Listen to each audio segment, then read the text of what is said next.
blessings of Lord Sri Krishna, that by practice of Krishna consciousness, one could actually regain one's natural quality, one's natural state of consciousness, called Krishna consciousness.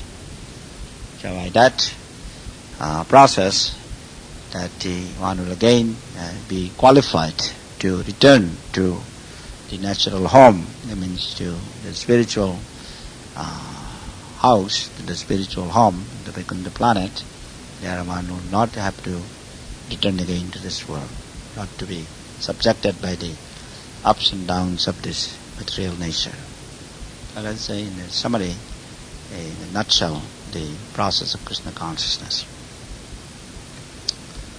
So we have to pray for Prabhupada's blessings, and also blessings of the Vaishnavas, blessings of Gauranitai, Radha Krishna, and Jagannath Baladev Subhadra, and so that our humble effort to become Krishna conscious is always remain protected by the blessings, so that we do not lose this golden opportunity, how to utilize this rare human form of life, so that we can once and for all be free from the entanglement of this material nature.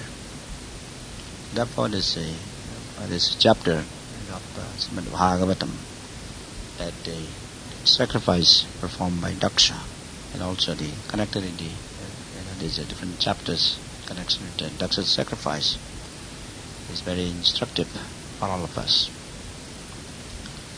So I will stop here, and if anyone has any questions or comments, we can spend a few minutes.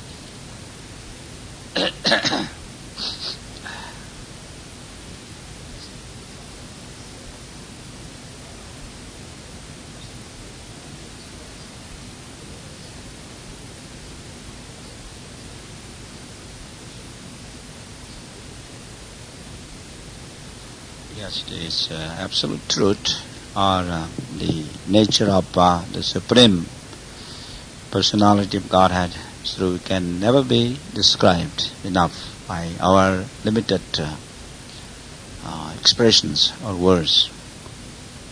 Even the realization, it's not possible to even fully realize the nature of the absolute truth.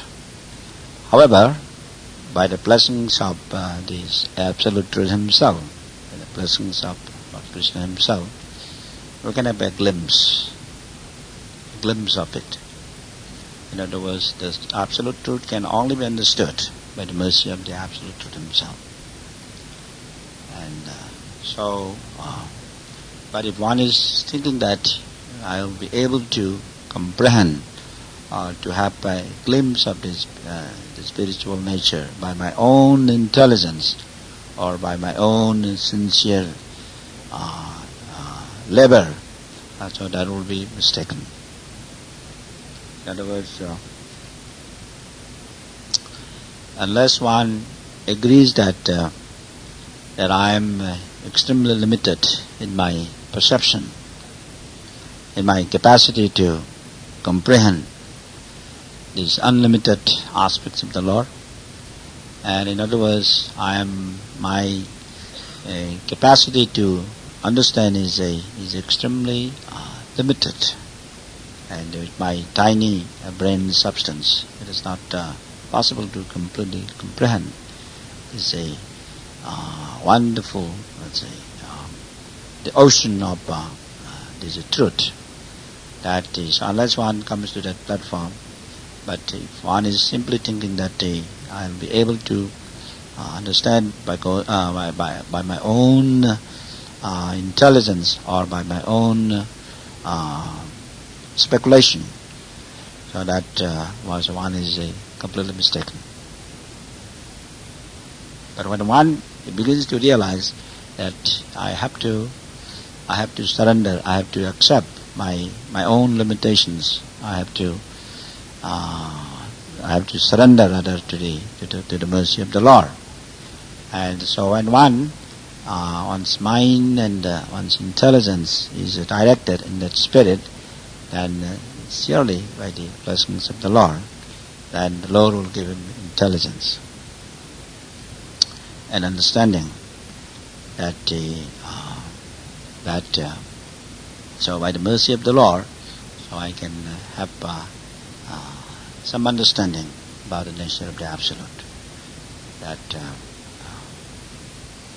So this again is the process of bhakti. So in other words, when Krishna says in Bhagavad Gita, Bhaktam mam abhijanati, he said, Krishna, we can have a glimpse of him, but only by the process of bhakti.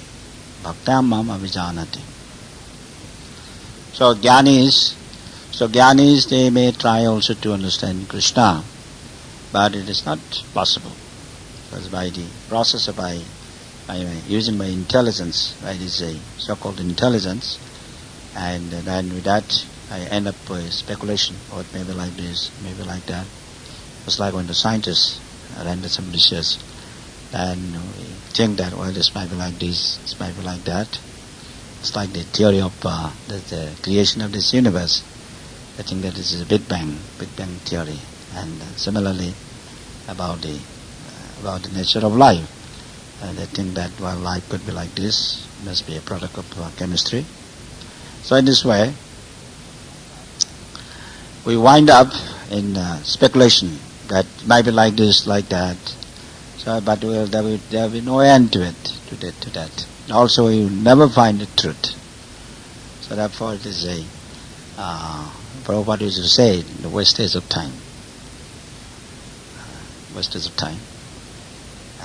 But then the moment then I begin to surrender, yes, I have to recognize that I am extremely insignificant. I am completely helpless. But then we surrender to Krishna, and then Krishna, by his blessing, that in the Bhagavad Gita again, Krishna says, Purusham Nirishu. So Krishna says, I am intelligence in men. That then Krishna inspires such individual, and then the individual gets the knowledge. There are many actually instances even in science, in scientific research work, that there are many scholars, very well-known scientists, who admit that the knowledge they have been given is said somehow there are quite brilliant scholars. They admit that this is given by the mercy of the Lord. By the mercy of the Lord.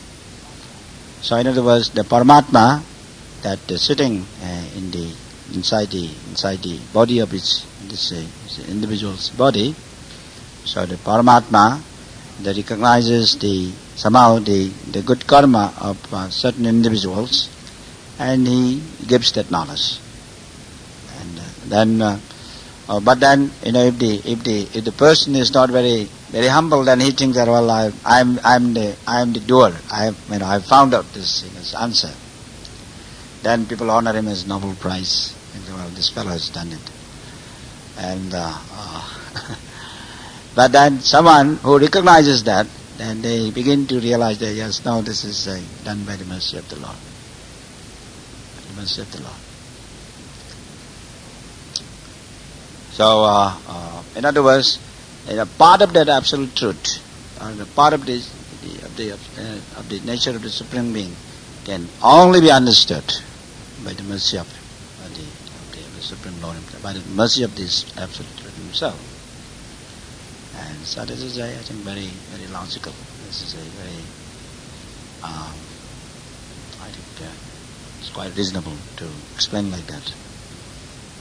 It is true, but we have to admit that the nature of the absolute truth cannot be comprehended fully. But if we have a partial understanding, that actually that is more than enough to carry on our service, our duty, understanding the Lord's service.